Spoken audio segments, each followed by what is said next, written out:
good morning, everybody, and welcome to another episode of Take a Stand. I'm your host, Tracy Wilson, and today I'm extremely privileged and honoured to have State Senator of Pennsylvania, Kristin Phillips-Hill, with me today. I'm going to adjust our audio and just make sure that we can hear this okay. And I'll just do that for one moment. So I've got Senator Kristin Phillips-Hill with me today, and I've just been having a bit of a chat with her behind the scenes, and I know that you are going to absolutely love everything that we speak about today. What I want to talk with her about is how, as I'm going to say a minority, as a female in politics, how is it that you get there in the first place in a minority gender, and then actually be able to stand up, stand out, and stand firm on the things that you believe in and that you are doing. So we're going to talk about that. We're going to talk about her life as a mum and all things that it takes for a woman to really stand firm and stand in your power to be as notable as she is, but also as connected as she is with her audience. So I want to say thank you so much.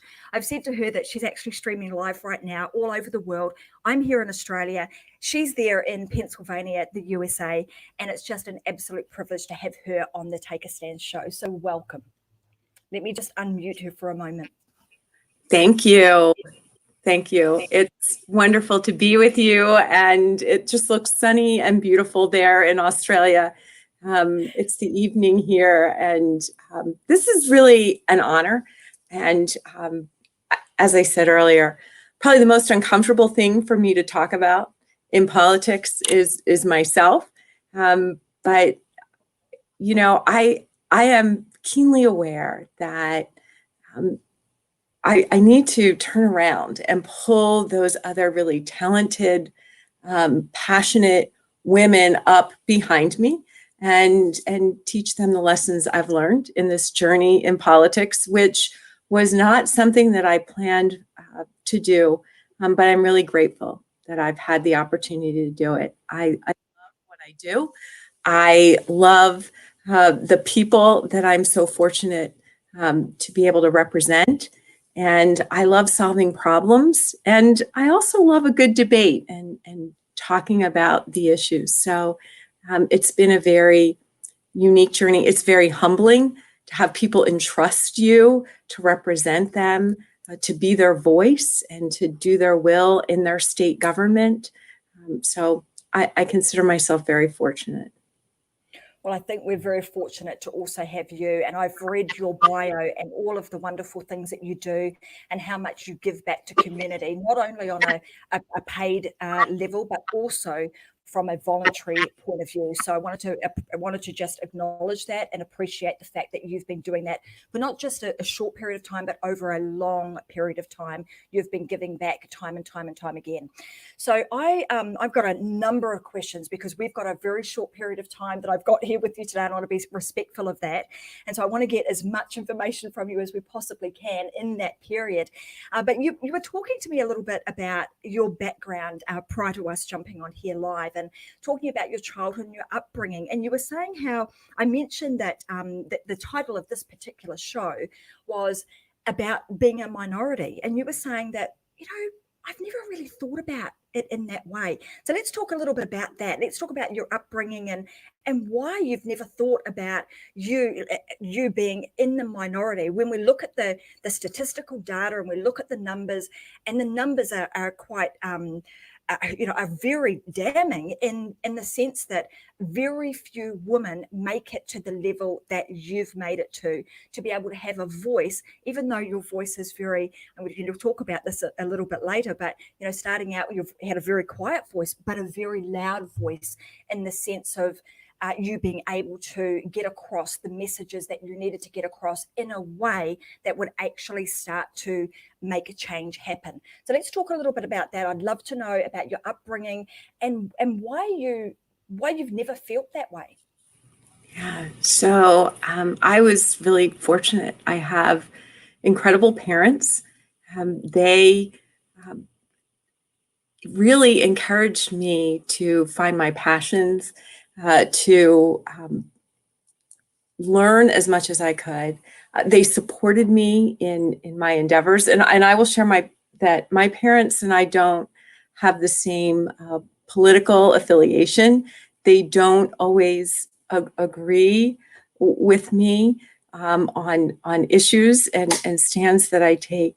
But, you know, they gave me the strength to be able to figure things out on my own. And that's, I consider myself very, very fortunate to have had that. And, you know, I grew up in a family where they agreed on religion, they agreed on money, but they didn't agree on politics. And some of my fondest memories were those debates between my grandmother Phillips and my grandfather Phillips over politics. One was a Democrat, one was a Republican, and the arguments they were debates. We get a little heated, but it was always fascinating. And you know, I went to high school, graduated. I was involved in student government, and went to college, was elected Student Government Association president, got a degree in political science, a master's degree in public policy. One thing led to the other. I worked on Capitol Hill for a little bit, and then I met my husband. We had 3 children. He has visited Australia and enjoyed the opportunity to visit there. And he traveled the world and raised 3 kids, started my own business. We moved to York, Pennsylvania. It was the only place that I can ever say I chose to live there. It wasn't, you know, my husband's job or my parents' decision. It was my decision. And I love York, Pennsylvania.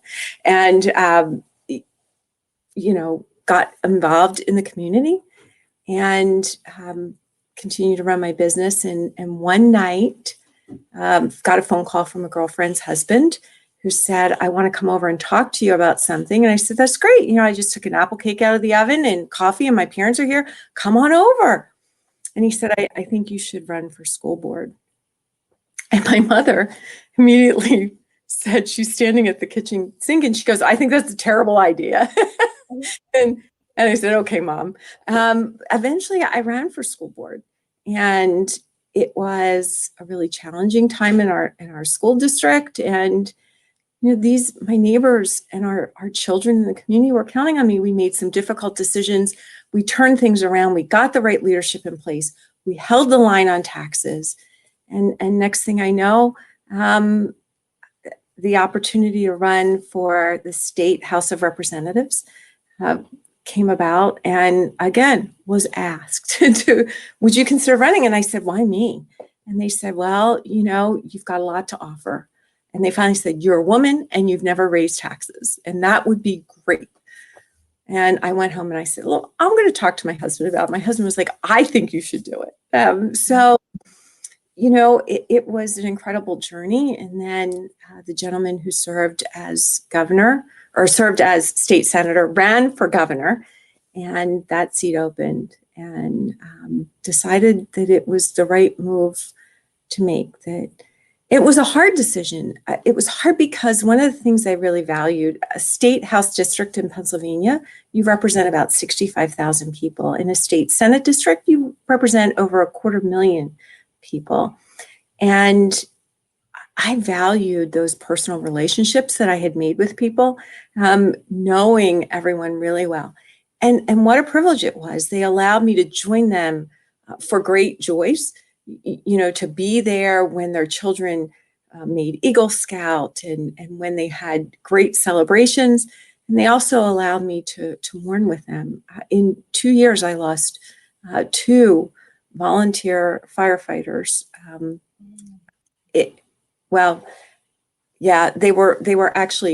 They volunteered, but they also were career firefighters. Lost 2 line of duty deaths, and to be allowed that privilege to mourn with the family. It was such a great honor, and I valued those personal relationships a lot. We had done a lot together, and you know, just like when you have another child, your heart has great capacity to expand and love your children. I found that, you know, I had the ability to represent more people, and, you know, to be their voice and to do their will and to take on those difficult issues to solve their problems. So that's how I wound up in the Senate of Pennsylvania. Well, I love that.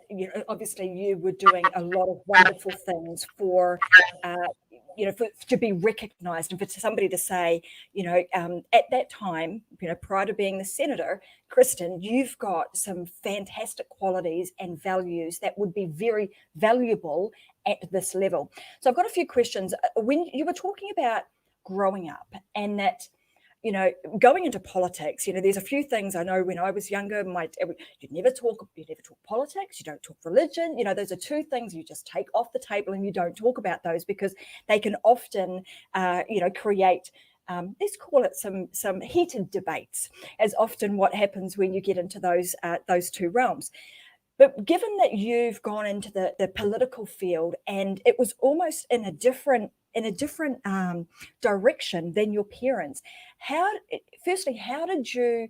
Because a lot of women are held back by the thoughts or the opinions of others, and maybe not feeling very comfortable or confident to step outside of, let's call it, the norms or the comfort zone or comfort box, because we stay in the same kind of space or world that our peers do.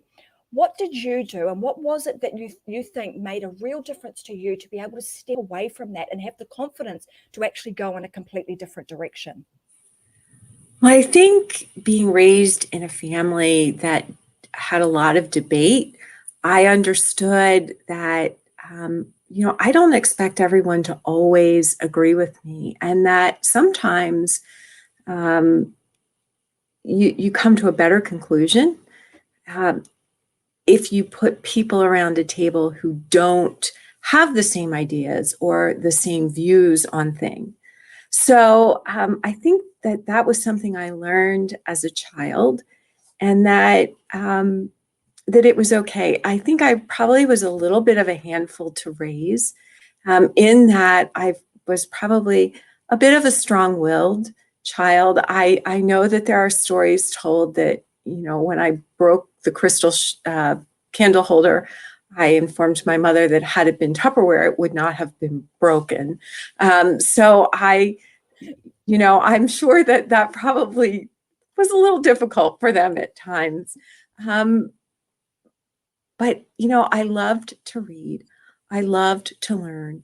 I spent a lot of time with books. I think the story goes that my mother finally decided I wasn't going to be put up for naps anymore because she couldn't stand the fact that there'd be 20 plus books sitting on the floor when she would come to get me. So, I think I was able to pursue my interests, and whether it was like baton lessons or the clarinet or swimming. And interestingly, my mother and father both grew up in the city, and my neither came from families with significant means, and my mother never learned to swim. And it was a great fear that she had. I grew up in a place surrounded by water, and the only thing my mother ever really forced me to do was to learn how to swim. And so at 4, I was put into competitive swimming, and I learned a lot of incredible lessons from swimming. Australia has an incredible swimming tradition, so I'm sure that a lot of your listeners can relate to this, but it is not a sport for the faint of heart. It requires a tremendous amount of work just to shave, 1/1000th off of seconds off of a time. And you learn to be patient and persistent and to work hard. And those are all skills that I think have helped me to be successful, right? So, there are challenges that you face when you are advocating for your constituents, that people try to stop you. People try to put roadblocks in your way. They try to put you down. You have to be smarter. You have to outmaneuver them, and you have to do it with some grace and and be a little adept. But a lot of that, I learned so much in that pool. And I think it continues to inform a lot of things that I do. I will often make swimmer references, like, as a state legislator, I stay in my lane. I can't tell my local elected officials what to do, and so I think that had a lot to do with it. And I think the experience of serving in student government really, it gave me the opportunity to learn Robert's Rules of Orders. And I often say, here in the States, they say that the states are laboratories of our democracy. But for me, really, the school board was my test kitchen. And I learned so much there. I learned things like zero-based budgeting and how to implement programs and evaluate outcomes, and to be an advocate for constituents. And I was really fortunate to have those experiences. My dad said to me on the day that I was sworn into office, January 6th of 2015, he said, everything that you've experienced in your life will inform your service as a legislator. So, and it's true. I really lean on a lot of those life experiences. And I think for me, I think as a woman, and you kind of alluded to this, we're kind of taught that, don't ruffle feathers, right? Be pleasant, be deferential. And so, for a lot of women, we have to overcome that mindset. And, today I had this experience where I'm a member of the Senate Appropriations Committee. I'm one of only two women. There's one Democratic woman and myself. And I asked a question of one of our state row officers with regard to a potential expenditure of taxpayer dollars. And I was met with the response, that he did not appreciate my tone of voice. And I will tell you, I asked the question just the way we're having this conversation here today. So, immediately I knew that I think I hit a nerve, that there might be something more there that needs to be delved into a little deeper, because when you don't want to answer the question, you go to something like tone of voice, right? Mm-hmm. But, and I thought to myself, my goodness, would you have said something about the tone of voice of one of my male colleagues? I don't think so. So, that you're being effective when you're met with that kind of response. So, Senator, when you're faced with, in a position that you're in, there are often times where you have to ask some tough questions where, in that instance, you were, very calm, cool and collected when you asked it, and you didn't think it was just a valid question, had no intention of it hitting a nerve. But at times there are sometimes where we do need to ask some very pointed questions that might be a little tough for the receiver to answer. When you're faced with a response like you received, which was to deflect and to go down the path of, well, Senator, I don't like that tone that you're using with me. How do you overcome that? Because it's quite easy for us to then also, sort of go on the defensive and come back with, well, what tone do you mean? How do you actually deal with that so that you can get the outcome that you're looking for without having to go down a really difficult path? Right. What's that old saying? Stay calm and carry on. So, I call it my mom face. A dear friend of my mother, Helen Sweeney, once said she raised 3 boys, And she said, I never act surprised because then they won't tell me anything. So sometimes you just don't act surprised. You just need to be unflappable and, never let anyone get the better of you. And so sometimes that requires you, calming and centering yourself, because, your initial response is, you think this tone is bad? Like, you should talk to my kids about what my tone is like when they don't do what I ask them to do, right? This is nice. So, just center yourself and stay calm and continue down that line of questioning. I've said they give you the opportunity to share farewell remarks when you leave the Pennsylvania House of Representatives. You stand up on the rostrum. I don't know if your viewers know this, and this is a total aside. I'm a bit of a history buff. The Pennsylvania General Assembly was founded in 1682. It is the oldest legislative body in the United States. It predates Congress.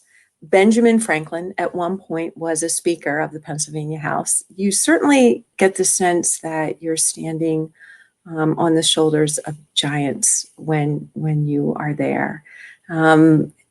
Brief history aside, but you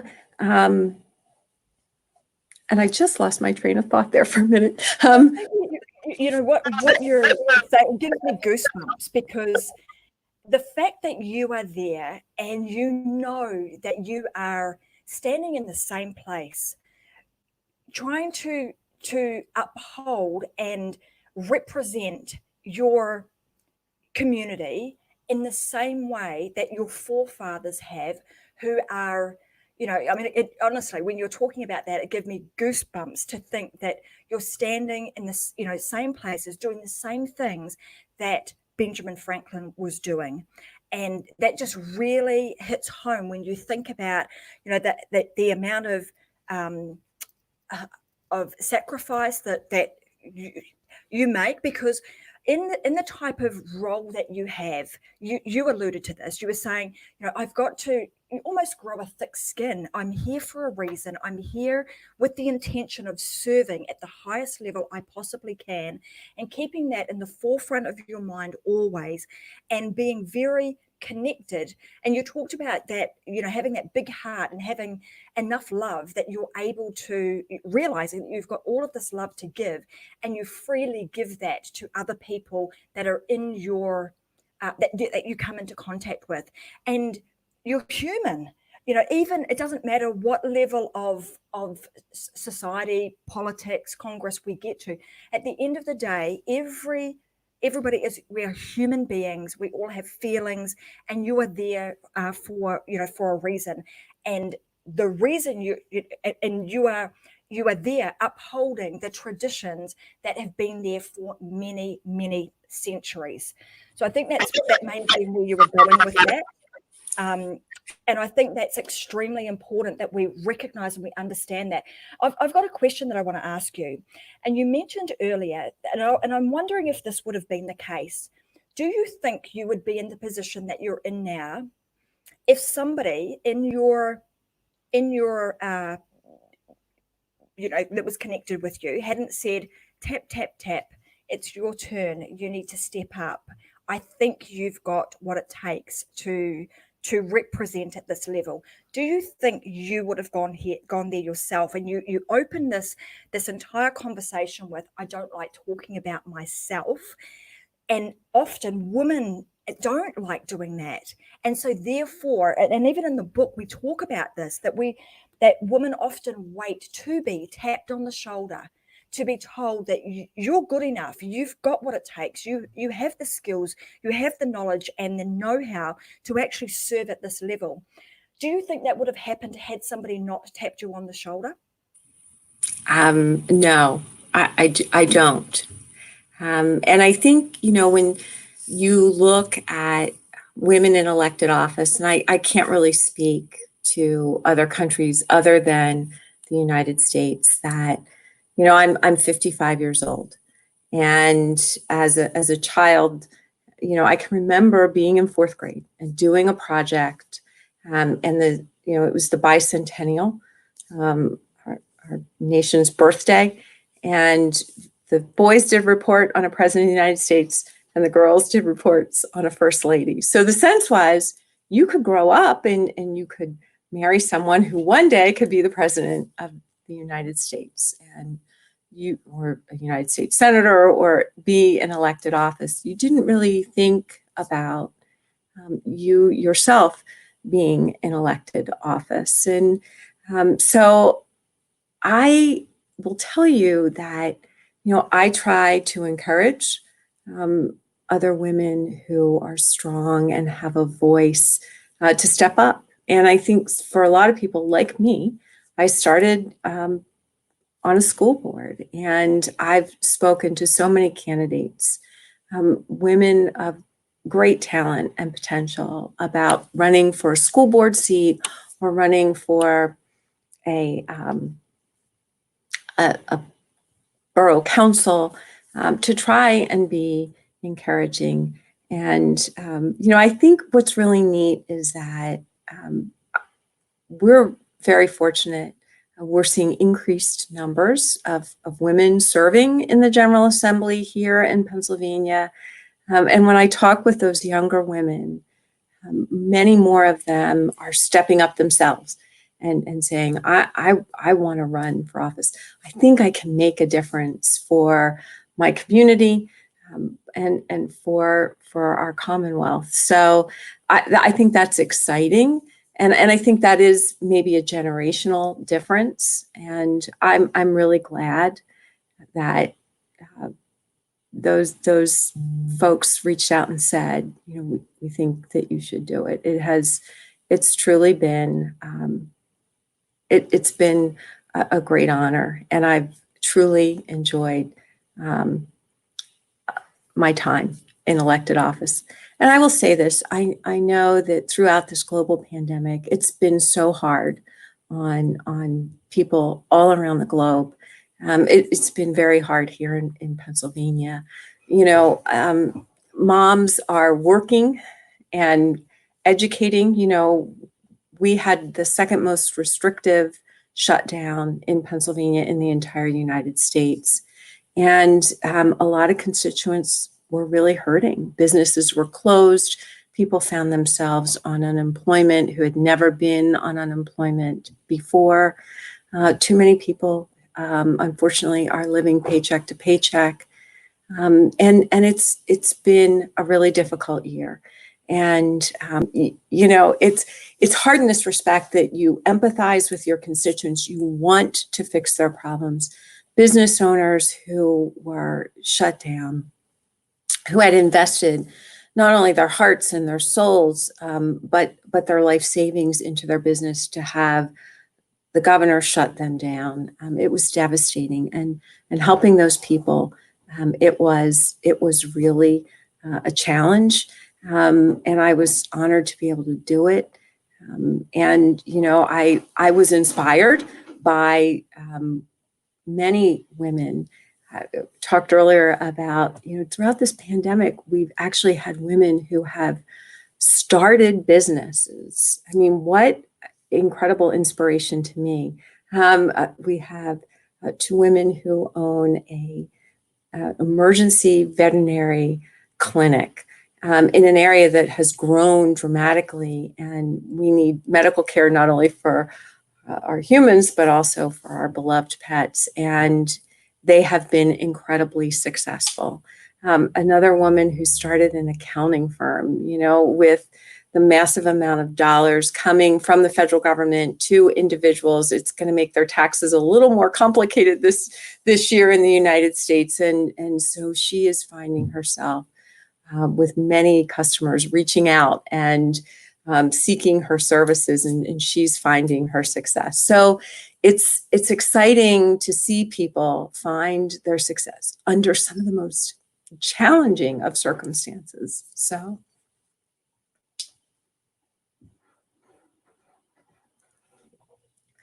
Tracy, you are on mute. It's better. It helps to unmute, Yeah, right? it does. So it's heartwarming to see and experience, and also just watch these women really step up and start building. They're seeing that there's an opportunity. They're seeing that there is, I'm in a situation right now. I'm taking control and taking ownership for where I am, and I can actually do something about it. And it's lovely to see those women doing that, and also great to see other women actually rallying around them to help them create those new businesses. So I'm absolutely loving seeing that, even in the face of this global pandemic, there are opportunities that are opening up, and there are definitely lots of places that you can go to get ongoing support, such as tuning into a show such as the Take a Stand. I want to ask this question to you, Senator, is that you were talking about that when you first started out in politics, you were very quietly spoken. And I want to know, how is it that somebody who is so quietly spoken that can actually how do you go about having your voice heard above all of the noise? I've sat in Parliament. We watch on television the constant chatter and the conversation that's going on in there. How do you find your voice? And even though you are quietly spoken, how do you ensure that your voice is heard and taken seriously, and then also things are able to be implemented as a result of your thoughts and your voice and your opinions? Right. Oh my gosh, there's so much there. So I will tell you, I was very soft-spoken, and a woman who was very active in politics pulled me aside and she said, you need voice lessons. And I just couldn't see making the investment or taking the time to do that. And I said, well, I just don't know if I'm going to be able to do that. And she said, well, then I would suggest to you that you take some time and you watch Margaret Thatcher videos, because she was soft-spoken and eventually she found her voice. So, there I would be after getting a lot of things done during the day, where I would sit in my kitchen at the computer and I would watch Margaret Thatcher videos. And really, it helped me to find my voice. And I would tell you that I don't think many people would believe that I was ever soft-spoken, but it really did help me. And I've been fortunate to have tremendous women as role models, starting with my mother, and my grandmothers. But, also, there are women in history, even if you don't meet them, who can inspire and inform your life and your potential service or your entrepreneurial endeavors. Those women are there. I often say that as a young woman in college, I was able to get a internship at a conference for women state legislators. And there I had the opportunity to meet Shirley Chisholm, who was really just a woman who has made a lot of history, African-American from New York, served in Congress in the 1970s. And while she and I may not see eye to eye on a lot of issues, I had this incredible conversation with her, and she shared her autobiography with me, and it was entitled Unbought and Unbossed, right? So, and this is a woman who faced down George Wallace and racism and stood strong for her constituents. And, I've been able to learn from that. And, she looked me in the eye and she said, always aim high, because you will never know where you will land, right? And I've shared that with so many young women, right? If you don't set your goals high, you might be shortchanging yourself, and you might be shortchanging people that you could inspire, that you could lift up, that you could make a difference in their lives. So So I've been fortunate. And I will also tell you that at that same conference, I had the opportunity to meet Senator Nancy Landon Casaubon. Now, her father ran for president of the United States unsuccessfully. He served as a senator. So I just always assumed that her entry into politics was because she had a family who was involved in politics. And she said, no. She said the reason she got involved in politics was they needed a crossing guard for children in her community to go to school. So we all have different paths. It could be something as simple as a crossing guard. It could be something as, complex as, business laws. But, certainly we have important voices to be heard. I think, pardon me, we, to use a Margaret Thatcher quote, she said, and I'm going to paraphrase it because I'm not probably going to get it right, but running a home puts you nearer or closer to being able to understand the problems of a country, right? So there's so many things that we can learn in our lives, whether we are running homes, we are running businesses, we are volunteering in our community, we're serving people in our churches or our schools. Those are all really important experiences. And, you have an important view to infuse public policy making, right? So when we're talking about, nursing home care, well, I've had elderly parents who I've helped care for. I've raised children. I've run a business. Sometimes we underestimate ourselves, but we have so much that we can give, and it's important. It's important to have a seat at the table and to have that voice there.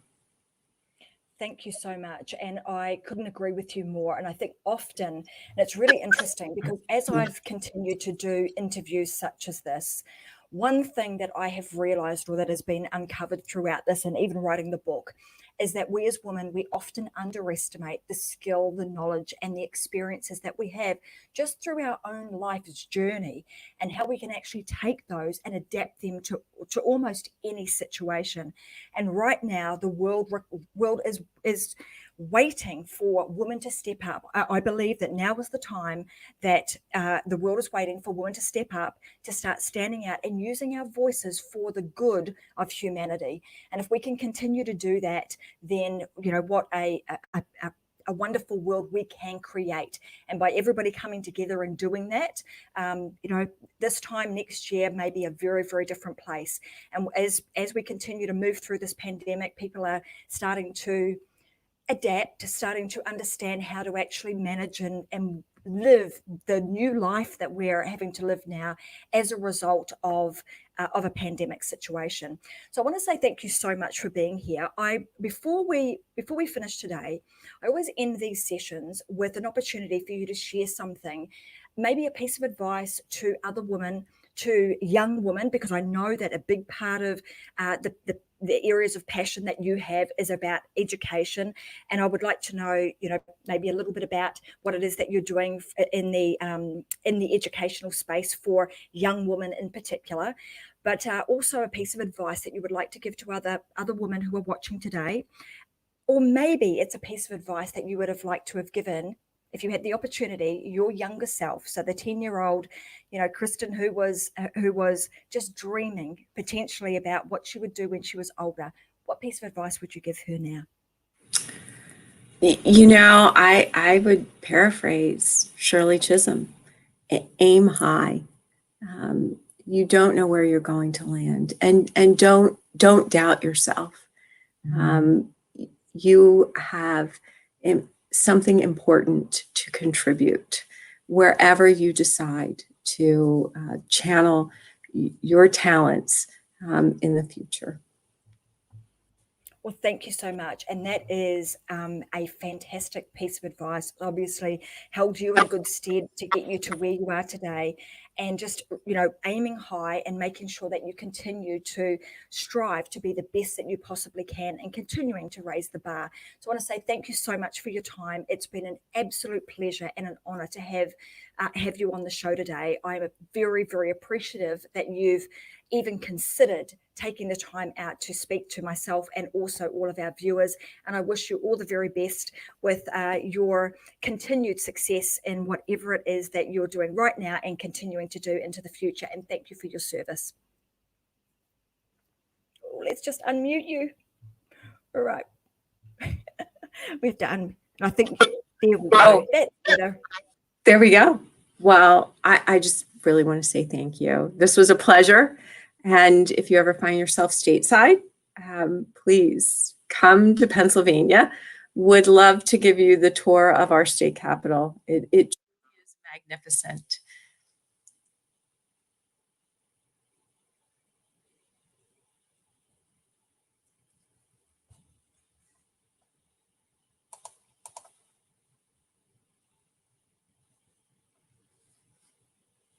Tracy, I think you're muted.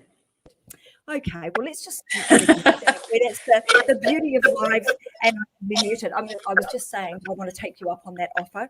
As soon as the borders yes, you're able to travel and it's safe to do so, then I will definitely be there. I have a number of business colleagues in Pennsylvania that I would love to catch up with. So I will make sure that I take you up on that offer. And I just want to say thank you so much for being here. Thank you to everybody for watching today. I'll be back again with another episode of Take a Stand next Thursday, 10 a.m. Brisbane time. But what a pleasure and an honor it has been to have State Senator Kristin Phillips-Hill with us today. Thank you for sharing your story and all those words of inspiration. Thanks, everybody. Have a fantastic week, and we'll see you again on the next episode of Take a Stand. Bye for now.